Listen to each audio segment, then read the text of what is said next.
The plant world reveals a striking array of simple and complicated forms. The simplest type of plant body is a unicellular type like the chlamydomonads, which perform all the vital functions of life.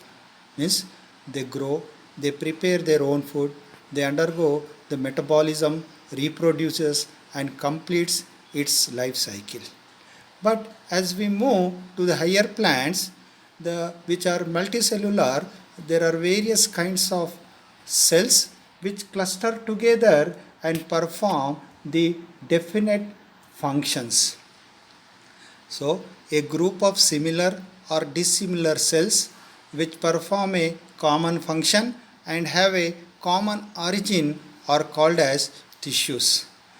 Two or more types of tissues form the tissue systems, and the tissue system forms the organs. If you take the example of a leaf, the internal structure of leaf, we see that the leaf consists of the epidermis, which consists of the epidermal cells which form the epidermal tissue.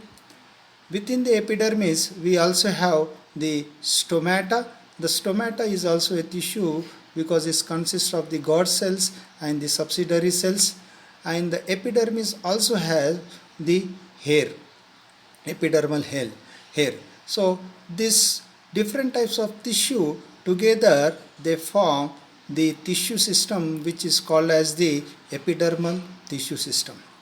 And within epidermis we have the palisade tissue which performs the photosynthesis, and we have the spongy tissue which also performs the photosynthesis and helps in the gaseous exchange.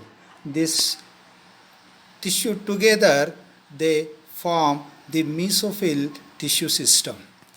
And in the middle of the leaf we have the vascular bundle which consists of the xylem which conducts the water, and we have the phloem which conducts the food, and they together they form a tissue system which is called as the vascular tissue system.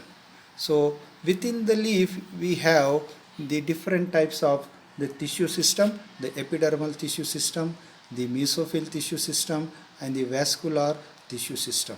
So what we see in the organization of the living organisms are that all living organisms are made up of cells. The cells together they form the tissues which perform one definite function. The tissues, different tissues together they form the tissue system. The tissues, different tissue systems together they form the organs, and different organs in case of a plant we have the leaf, the stem, the root, the flower. So these different organs they form the organ systems, and so we have the root system and we have the shoot system, and these organ systems together they form an organism.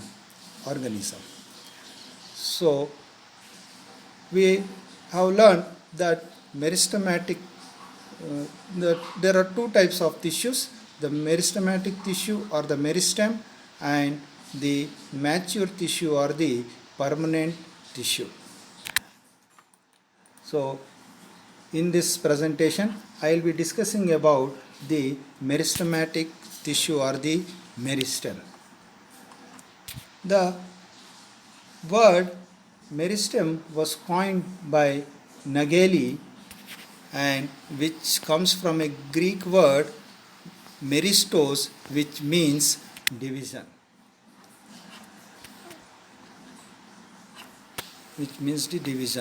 So meristem can be defined as a group of cells that are in a continuous state of division and retain their power of division.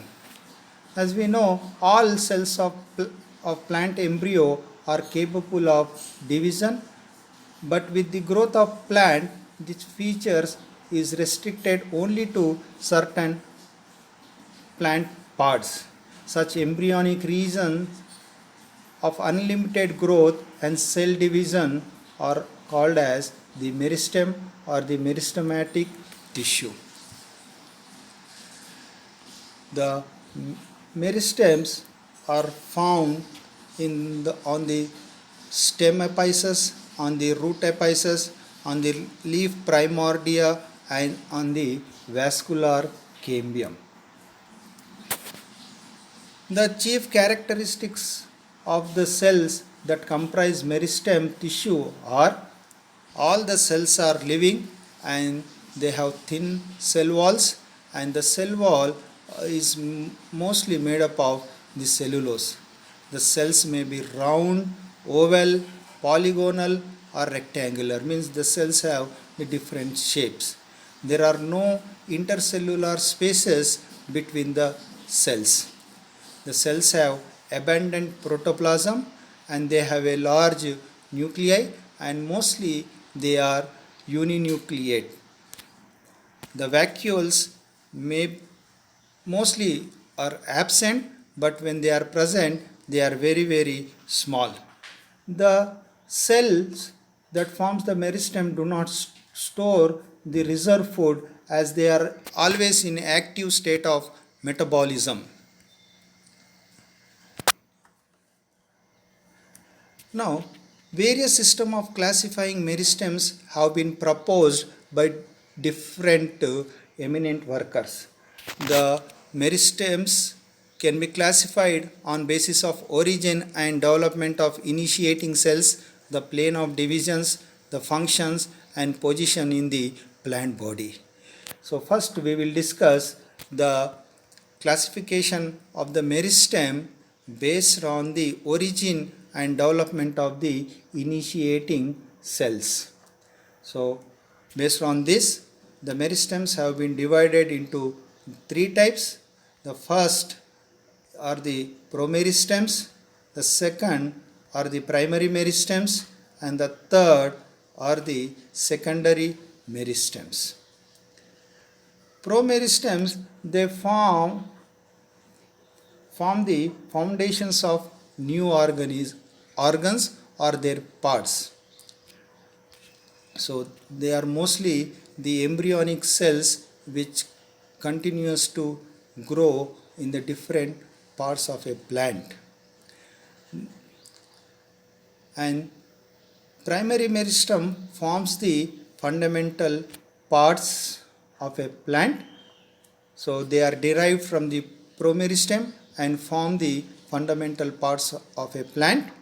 The secondary meristem, they develop from the permanent tissue. So they develop from the mature or permanent tissue which have already undergone differentiation. This secondary meristem, they are not present from the beginning of the formation of an organ, but they develop at a later stage. The promeristem differentiates into the primary meristem, and the primary meristem forms the fundamental parts of a plant organ. So mostly they are present in the root and shoot apex, the leaf primordia and the fascicular cambium. And the secondary meristem, they affect or they form the secondary, they bring about the secondary growth in a plant, and they form the cork cambium, the interfascicular cambium.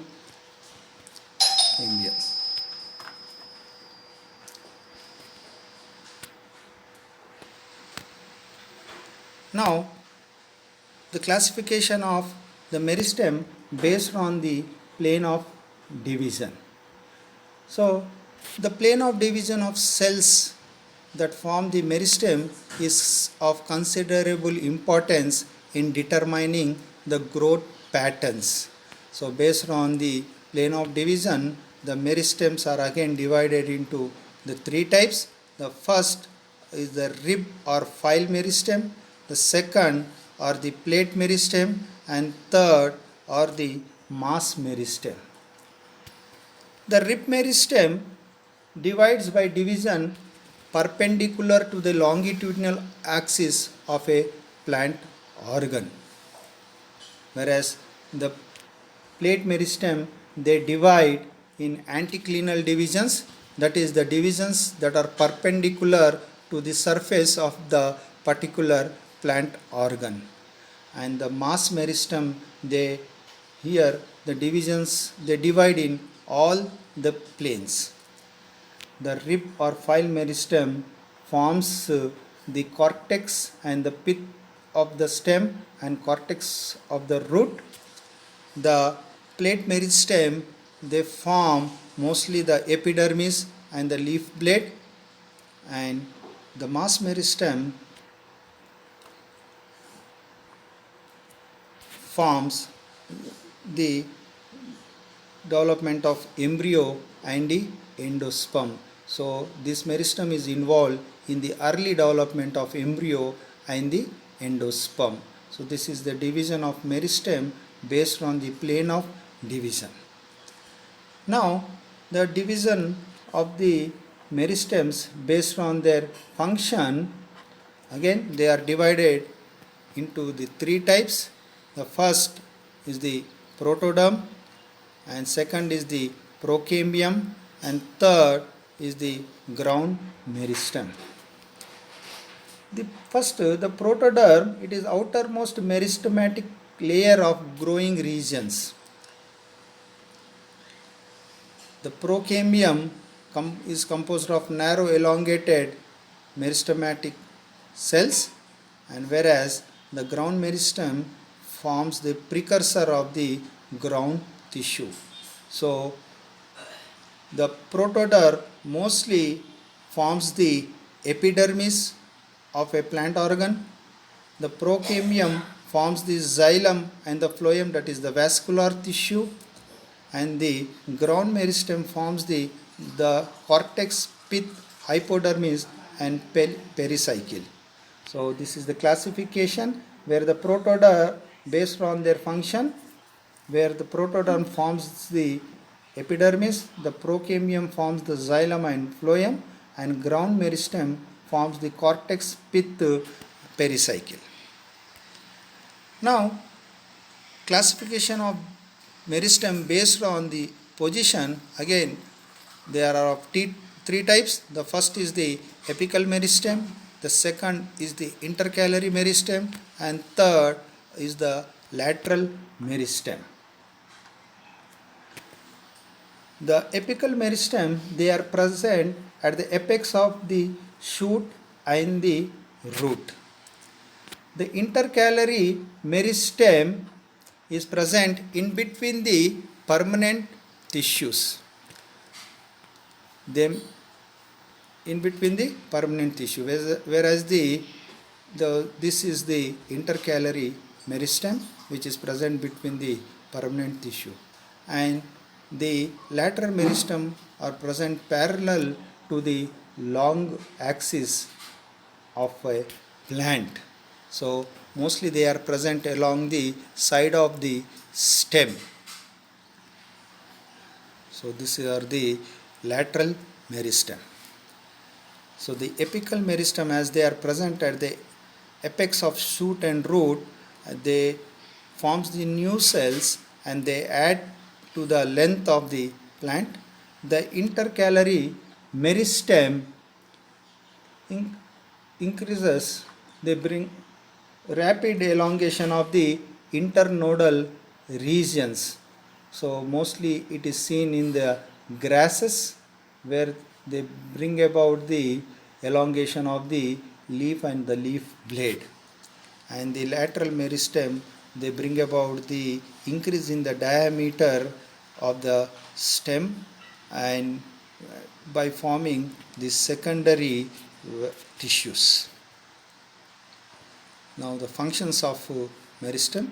So meristems are primarily concerned with the growth in a plant.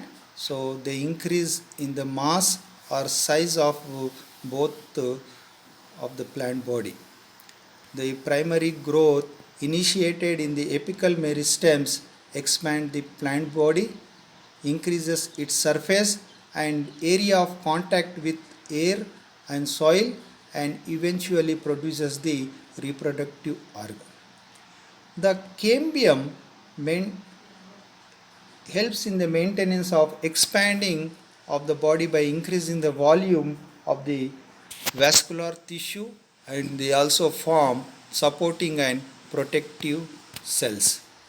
The combined activity of all the meristems gives rise to the complex and often large plant body.